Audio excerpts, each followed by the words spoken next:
같은 토지거래 허가구역이라도 도심지 주택을 하느냐, 허벌판에 농지나 임야를 하느냐에 따라서 영향이 달라요. 농지를 일반적으로 산다고 생각하고, 내 셀러리맨이에요. 그 농사 지었겠어요, 그거? 2년 지어야 된다니까, 그거. 안 지으면 그거 나중에 적발돼가지고 이행 강제금 맞아요. 그럼 어때요? 토지거래 허가 지정되는 순간 어떻게 돼요? 아무도 안 사는 거지. 올해 제가 그 흐름을 세 가지로 봤거든요. 제가 울출박이라고 그랬어요. 울출박. 울퉁불퉁. 그 다음에 출렁출렁. 그 다음에 박스권 정도로 봤거든요. 울퉁불퉁은 이게 지역 차별화라든지 상품 차별화가 유난히 심하다는 거지, 지금. 작년부터 이어진 특징이 하나가 주로 서울만 집중적으로 오르는 모습이 나타난단 말이에요.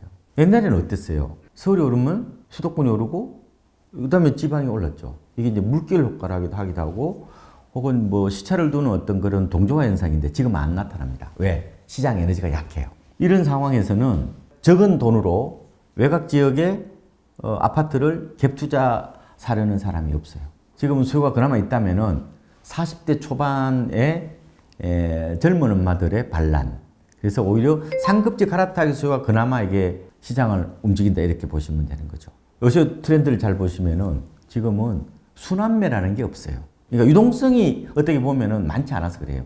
지금 지난해 11월 기준으로 우리나라 이제 M2라고 그래서 통화량이 있는데 그게 그 시중에 풀린 총 통화량을 말하는 거거든요. 그게 4,100조 정도 되는데 그게 전년 동월 대비해서 한 6.4% 정도 늘어났어요. 이게 옛날에 한참 이게 유동성이 많을 때 이 문재인 정부라든지 노무현 정부 때 연평균 10% 늘어났단 말이에요. 아니, 이 돈이 이게 워낙 막 풀리고 이게 막 돌아다녀야 상대적으로 안 좋은 곳도 이렇게 거래가 되고 그러는 거지. 지금은 철저하게 내가 살 집만 이렇게 구매하는 이런 어떤 트렌드가 지금 모습이라고 보면 되고요. 당분간 아마 갭 투자나 아니면 다주택자가 집을 여러 채 사는 그런 흐름은 아마 당분간 좀 나타나기 힘들 거로 보이고요. 두 번째로는 지금은 아파트만 거래된다는 거예요. 이 아파트 편식 현상이 강하거든. 신혼부부들 보면은 그럼 50%가 아파트예요. 이 세대가 지금 시장의 주역입니다. 그게 어떻게 돼요? 작년 1월부터 8월까지 지방 5대 광역시의 전체 주택 거래량의 거의 87% 가까이가 전부 다 아파트예요. 빌라들 보세요. 빌라 전세 사기 여파로 지금 거래 안 되죠. 그런 어떤 특성이 하나 있는 거고, 두 번째는 이제 출렁출렁 한다는 거죠. 지금 올해 보면은 일단 정치적 불확실성은 상반기까지 어느 정도 돼야 좀 해결이 될 것 같고, 정치적 변수만 뺀다면은 가장 큰 두 가지 축이 뭐냐면 금리 인하예요. 또 하나는 뭐예요? 대출 규제. 그러니까 금리 인하가 지금 어떻게 될지는 좀 약간 유동적이죠, 그죠? 원래는 지금 미국이 네 번 낮춘다고 그러다가 한 번 낮춘다고 그러다가 또 일각에서는 또 네 번 낮춘다는 얘기 왔다 갔다 해요. 우리나라도 지금 한 기준금리가 3%인데 두 번에서 한 세 번 정도 예상을 하는 데가 많단 말이에요. 2.25에서 한 2.5%까지 되는 거죠. 금리를 낮춘다는 것은 시중에 유동성을 공급하는 거란 말이에요. 부동산 가격은 결국은 뭐예요? 유동성의 함수잖아요. 돈이 많이 풀려야 집값도 올라갈 거 아니에요, 그죠? 근데 문제는 7월 달부터 지금 DSR 스트레스 3단계가 들어가죠. 모든 금융기관의 대출에 대해서 가상금리를 적용하는 거예요. 가상금리 그럼 그 금리를 더 올리냐? 그게 아니라 가상금리를 적용하면 대출 규모가 줄어요. 그러면 어떨 때는 대출 규제를 하면은 약간 집값이 좀 이렇게 위축됐다가 금리 인하하면은 뭐예요? 좀 거래가 좀 늘어나고. 그래서 제가 출렁출렁 하는 건데, 근데 문제는 이게 정치적 불확실성이 있기 때문에 그거 두 개만으로 판단하기 좀 어렵다는 거예요, 저는. 그래서 저는 개인적으로 이렇게 보고 있습니다. 상반기보다 하반기가 약간 나을 거다. 설사 대출 규제를 한다 하더라도. 왜냐면 가장 무서운 게 이 불확실성이기 때문에 그런 거고요. 그 다음에 이제 세 번째로 볼 수 있는 것은 박스권이라는 거예요. 지금 서울이 지금 집값이 생각보다 많이 올랐거든요. 우리가 2023년부터 2024년 두 해 동안에 거의 집값이 19% 올랐어요. 실거래가로. 90% 이상 해보겠어요. 이게 상승 에너지가 좀 약하죠. 크게 좀 이렇게 오르기는 힘들다고 보면 되는 거죠.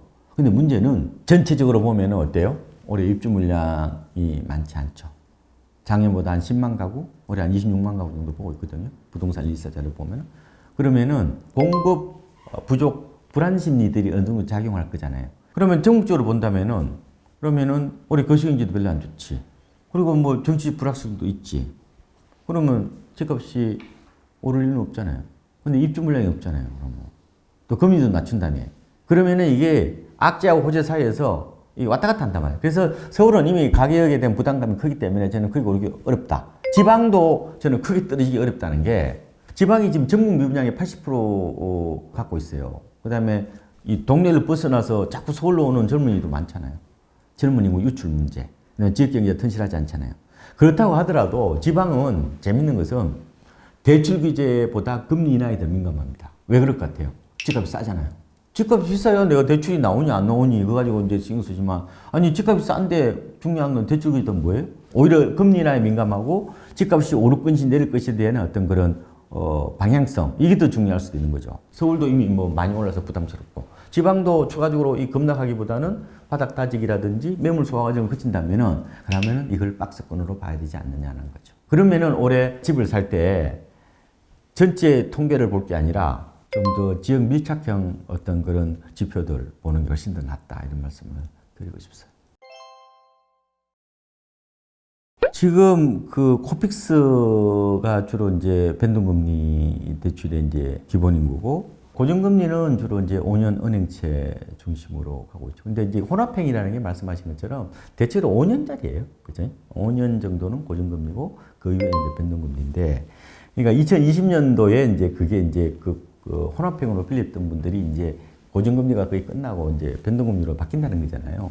제가 보니까 올 1월 15일 기준으로 보면은 코픽스가 신규를 중심으로 보면은 연 3.2%예요. 여기다 이제 가상금리 붙여서 이제 팔겠죠. 그럼 5년 전에 얼마 정도 됐을까? 그때 보면 1.6% 정도예요. 그때 기준금리가 1.25%, 지금 뭐예요? 3%죠. 딱 그러니까 이렇게 보시면 돼. 그 코픽스 변동금리는 거의 기준금리하고 왔다 갔다 해요. 그 금방이 그죠? 당연히 기준금리가 뭐 곱절 올랐으니까 당연히 부담이 될 수가 있겠죠. 근데 과연 이제 부담이 커지는 거하고 당연히 커지겠죠. 그 매물이 쏟아질 거냐는 그 부분은 좀 다를 수가 있죠. 분명히 이게 시장의 매물을 증가시키는 요인인 건 맞죠. 근데 당시에 그럼 처한 상황이 어떤 거냐? 그리고 당시에 시장 참여자들, 특히 이제 이 대출을 많이 낸 사람들이 앞으로 집값에 대한 어떤 기대감, 혹은 이 대출 금리에 대한 기대감들이 어떻게 됐냐에 따라 가지고 매물을 내놓을 수도 있고, 아니면 뭐 더 참을 수도 있는 거고. 이게 만기가 도래했을 때 그 당사자들이 지금 시장을 어떻게 느끼고 있고, 앞으로 어떻게 그러면 나름대로 자기가 대응을 하려는 어떤 플랜을 짰냐에 따라 다를 수가 있는 것 같아요.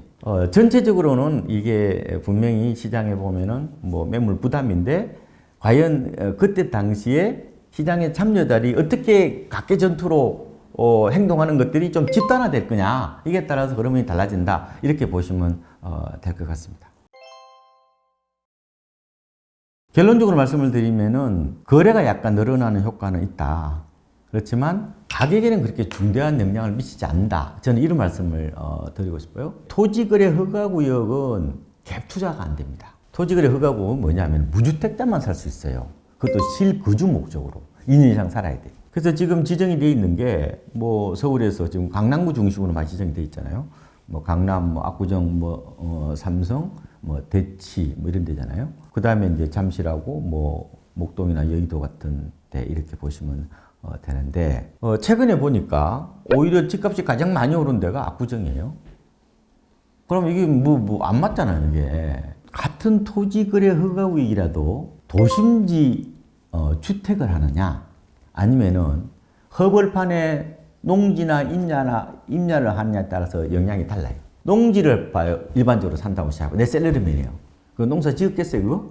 2년 지어야 된다니까 그거. 안 지으면 그거 나중에 적발돼가지고 이행 강제금 맞아요. 그럼 어때요? 토지거래 허가 지정되는 순간 어떻게 돼요? 아무도 안 사는 거지. 특히 도심지에 있는 아파트 같은 경우는 어때요? 그 중에서 실제로 사는 사람이 들어갈 수도 있잖아요. 생각보다 거래량은 확실히 주는 것 같아. 근데 가격은 그렇게 안 빠졌어요. 약간 미미한 차이는 있는 것 같아요. 최근에 지금 집값이 가장 비싼 데가 강남구의 서초구잖아요. 서초구는 왜 그래요? 서초구는 토지거래 허가구역으로 지정된 데가 많지 않거든요. 일반적으로 동별로 지정한 데는 서초구는 거의 없거든요.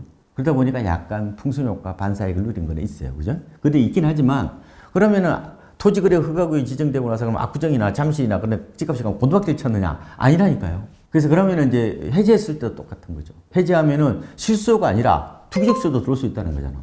갭투자 수요 들어올 수 있다는 건 무슨 얘기예요? 그러면 수요 기반이 더 넓어진다는 거죠. 그러면 가격이 뭐? 조금 더 오르겠네. 그 다음에 뭐예요? 거래량도 좀 더 늘어나겠대. 근데 문제는 그게 확 들어오려면 쌓야 될 거 아니에요. 지금 반포가 그러면은 국민주택 규모 33평짜리가 그 60억 찍었잖아요. 그럼 압구정감 신현대감 35평 얼마인데요? 50억이에요. 건물이 많이 낡았잖아요, 압구정은. 근데 그러면 반포는 신축이고. 나중에 그럼 압구정감 재건축하려면 추가 부담이 있어야 될 거 아니에요. 거래량을 좀 줄이고 가격 상승률을 좀 둔화시키는 요인인 것은 맞지만 그게 해제했다고 그래서 그럼 갑자기 막 거래가 막 되고 막 가격이 뭐 20, 30% 오르고 이렇게 되기에는 이미 뭐 가격이 많이 올랐다는 거예요. 부동산 시장 평론가가 되시면 안 돼요. 부동산 입지나 부동산 자체를 분석하는 저는 전문가가 되기를 바라겠습니다. 피터 린치라는 전설적인 투자자는 이런 얘기도 합니다. 나는 펀드 매니저 생활을 하면서 거시경제 분석은 딱 1년에 15분 했다는 거예요. 이 많은 변수들이 있는데 거시적 변수의 비중을 높이기보다는 오히려 저는 미시적 변수를 높이는 게 좋다고 봐요. 근데 상반기가 어느 정도 마무리되면 그럼 뭐예요? 금리하고 입주 물량 이런 거 보시는 게 더 낫지. 매부리TV를 사랑해주시는 여러분 언제나 늘 감사합니다. 이석희입니다. 매부리TV가 을사년 새해를 맞아 구독자 여러분의 사랑에 보답하기 위해 경품 이벤트를 준비했습니다. 아주 쉬운 퀴즈를 풀고 구독 인증을 하시면 아이패드 에어, 다이슨 드라이기, 갤럭시 버즈가 내 거가 되니까 많은 참여 부탁드리겠습니다. 댓글과 더보기 혹은 커뮤니티에 있는 링크를 통해 참여하실 수 있습니다. 자, 그러면 퀴즈 나갑니다. 저희 매부리TV의 간판 임장 컨텐츠의 제목은 무엇일까요? 1번 임장대리, 이대리, 2번 임장사장, 이사장, 3번 임장도 식후경, 4번 임장하지 않는다. 쉽죠? 행운이 여러분들과 함께하길 바라겠고요. 그러면 많은 참여 부탁드리겠습니다. 감사합니다.